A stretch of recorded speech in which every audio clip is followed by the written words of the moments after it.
in the SEC for the first time in a while, you're almost looking at a dog eat dog scenario with where it is up top. Because right now, the only unbeaten teams in conference are A&M and LSU. They meet each other this week, so one of those teams is going to have a loss, and so now a bunch of one-loss teams, even Vanderbilt sitting there at 2-1 in the league, and so we haven't seen the 12-team format.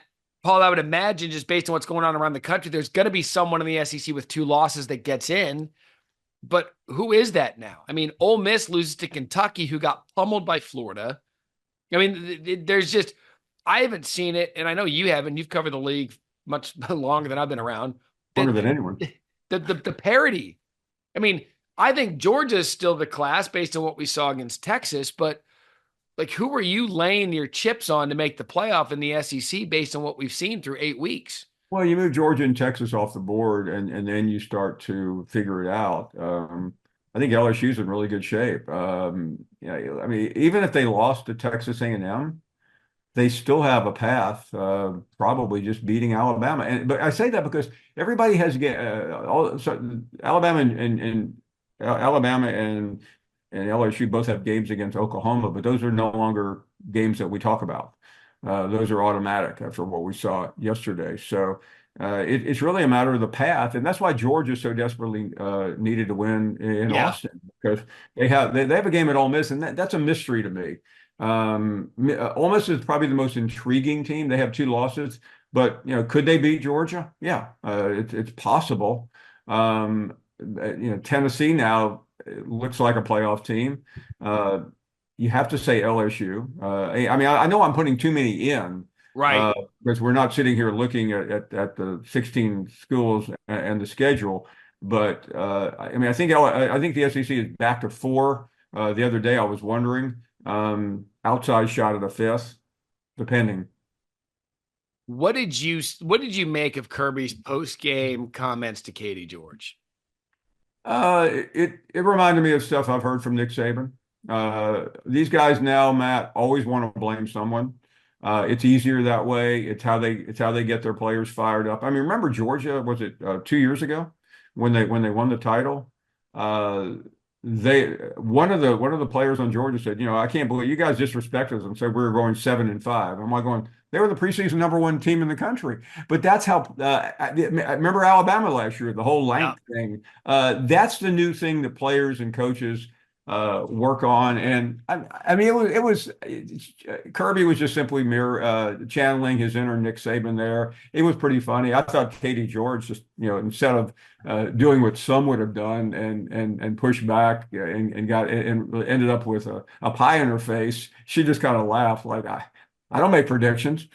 So yeah, I didn't watch SEC Nation, but who picked? Did everyone pick Texas on your show? I think so. There may have been one who didn't, but and I pointed that out because I'm sure you did too all day. I mean, you kind of have to say like, are we going to wake up Sunday going, why did we have so little faith in Kirby Smart? Because it's just the way we work now. Matt, I think predictions sometimes are based less on what people really believe, but as opposed Right. to which way the wind is blowing. It just seems like with all the FPIs and all, there's just we all do it. I mean, I was sitting there in Knoxville yesterday going, I really feel good about Tennessee, but there's Alabama can't lose this game. I mean, you start thinking about things that have nothing to do with it. But see, that's exactly why I picked Georgia. Galloway picked Georgia. A number of people picked Georgia because I was sitting there going, there's no way that Georgia, who's still loaded, is going to Yeah, have 2 losses before November. There's just no way. yeah. And so I'm trying to figure out, maybe game day did. I don't know, Well, but I'm pretty sure it was game day. And by the way, it's not like Kirby Smart is flipping the dial. Somebody told him everybody on game day probably picked uh, Texas because they were outside his hotel room, I'm sure, and so that's what he would. I am pretty sure that's what he's referring to. I sincerely doubt Kirby was channel surfing at the same time he was having team meetings. yeah, I saw it. I'm like Kirby, come on, you're a hell of a football coach. You reached 100 wins in 117 games quicker than Nick Saban and Steve Spurrier. Like, it's just those shots after the game that you just get done winning. You really for maybe aside from a third quarter, you just beat the hell out of Texas, the number Yeah. one team in the country. I think it had more to do with just the narrative all week long. And by the way, I was guilty of that narrative, like going, it feels like, I mean, but everything I do, because you've interviewed me enough times on Sports Center, I say, if this happens, you don't say this Yeah. is going, and I made it clear, if this happens, we're going to see a paradigm shift here. But and it felt like we were about to see it, but leave it to Texas. Yeah. In Texas, look, they've got the one loss. There's a chance there could be a rematch between Georgia and Texas in the SEC, which I think we'd all sign up for. I think maybe Sure. Texas would be a little bit better prepared this time. Not that they weren't prepared, but I think they'll know now what's coming because you're in a completely different weight class. Yeah. I mean, that was really their first true SEC game. When you think about the Oklahoma game, they're used to that. That's comfort food for them out of the Big 12, 120 times they've played them. They went to Michigan.